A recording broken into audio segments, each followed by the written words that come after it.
Pues en definitiva, el triunfo de una fuerza que en el fondo es antisistema, desde luego va a agitar las aguas aquí, ya no solamente en España, sino en el resto de países de Europa. Es un caldo de cultivo para la desestabilización. Hombre, ha prometido mucho, pero como todos los partidos populistas es lo que suelen hacer. Hablando mal y pronto y lenguaje de plata, prometer el oro y el moro. Ahora, que efectivamente pueden realizarlo ya es otra cuestión. Tenemos incluso el precedente muy particular del gobierno de coalición que hubo entre la Liga de Salvini y el Movimiento 5 Estrellas. Es decir, dos extremos que se pusieron de acuerdo en un programa anti-establishment, antisistema político. En ese momento las instituciones políticas y jurídicas de Italia pudieron amortiguar el golpe, pero eso no significa que ahora mismo vaya a suceder. Realmente el partido de Meloni ni siquiera es un partido que yo entendiera que jugara en los extremos, extrema derecha, extrema izquierda, es un partido radical, pero realmente su denominación exacta es un partido nacional populista, es decir, es un partido nacionalizante, pero con un destacado programa social para los italianos que no son extranjeros, es decir, gente que ha nacido en Italia, con lo cual mucha gente de clase trabajadora y gente que tradicionalmente era votante del Movimiento 5 Estrellas o de partidos socialdemócratas ha votado a Meloni, pero la ha votado porque piensa que es una fuerza revolucionaria que puede acabar con un sistema político que además se ha revelado crónicamente inoperante, es decir, como bien estaba apuntando aquí José Luis, es absolutamente inconcebible que un sistema político pueda sobrevivir con unos primeros ministros que si acaso llegan a alcanzar el año de gobierno. Es imposible aplicar una ley, aprobar una ley y desde luego en un parlamento atomizado con un montón de fuerzas. Sí. ¿Qué es lo que va a suceder ahora? Pues que como hay una hegemonía de estos grupos políticos, porque Meloni se ha presentado en coalición, pues lo va a tener mucho más fácil. La oposición está absolutamente desarticulada, pero la auténtica oposición a Meloni no va a venir dentro de las propias filas de la política italiana, va a venir de Europa. La oposición de Meloni es Europa, porque el otro espectro político está absolutamente desarticulado, por ahora.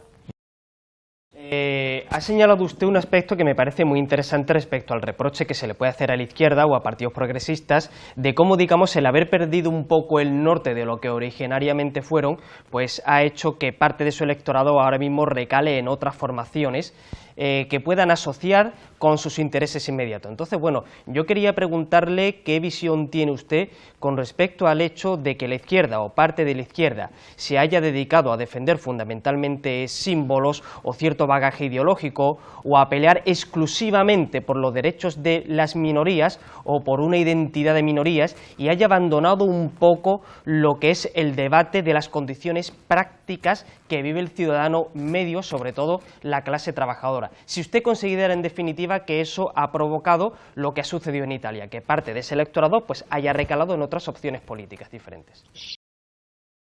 Si hay una situación homologable con respecto a lo que ha pasado en Italia, es precisamente el hundimiento o el toque que va a tener la izquierda aquí en las próximas citas electorales. Pero es que realmente esto a nadie le podría sorprender. Es decir, es que Pedro Sánchez ha buscado a pulso completamente erosionar todo el capital político del cual pudiera haber hecho acopio. Es decir, este hombre se ha dedicado sistemáticamente a violar las propias instituciones que él tendría que guardar como presidente del gobierno. ¿O es que a la gente ya se le ha olvidado completamente todas las arbitrariedades e ilegalidades cometidas por el gobierno durante el tiempo de pandemia? Y ojo, esto no tiene que ver con el hecho de que sea de izquierda o sea de derecha, sino en la forma en la que uno tiene de gobernar. Está claro que Pedro Sánchez y el PSOE se han conducido de la peor forma en la que puede conducirse un animal político, y es por medio del capricho personal, y tomando decisiones y jugando con políticas en base al capricho propio, es decir, a lo que le interesa para la cita electoral de turno. Entonces, un hombre, un gobierno, un partido que se ha dedicado sistemáticamente a actuar así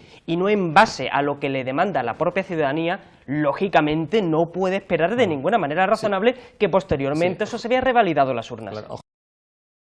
Eso está por ver. Realmente Macarena Olona siempre ha sido una persona muy habilidosa a la hora de manejar los silencios, pero al margen de eso es una mujer dura y ambiciosa, de eso no cabe la menor duda, lo cual significa que creo que es bastante evidente que ella no va a retirarse de la primera línea política. De hecho, todo lo que está haciendo es un comportamiento para generar un aura electoral o una expectativa de aura electoral en torno a ella. ¿Para qué? Para poder agenciarse a algunos seguidores lo suficientemente suculentos de la formación madre de la que ella parte. ¿Qué quiere decir esto? ¿Que ella va a montar un partido político? Pues ahora mismo sería echar a quiniela, pero no sería en absoluto un escenario descartable. ¿Por qué? Porque Vox, si hay algo que tiene, es que es un partido enormemente personalista, que es el problema, que es personalista tanto con el gallo mayor como con el resto de las gallinas. Entonces, cuando hay un problema de egos, pues generalmente suele haber múltiples escisiones. Y ahora aquí pues tenemos un ejemplo perfecto de eso. Paradójicamente, lo que siempre le ha criticado la derecha a la izquierda, pues está sucediendo en Vox, porque Vox es un partido que se ha cimentado en base a un programa fundamentalmente populista, pero cuando agota electoralmente ese programa es cuando la batalla de egos empiezan a emerger. Entonces yo creo, francamente, resumiendo un poco, que Macarena Olona no va a desaparecer de la escena política, que creo que es plausible que cree otra formación diferente para hacerle la competencia a Vox, pero desde luego Vox va de alguna forma a tener que pelear mucho para poder cauterizar la herida que le ha generado Macarena Olona.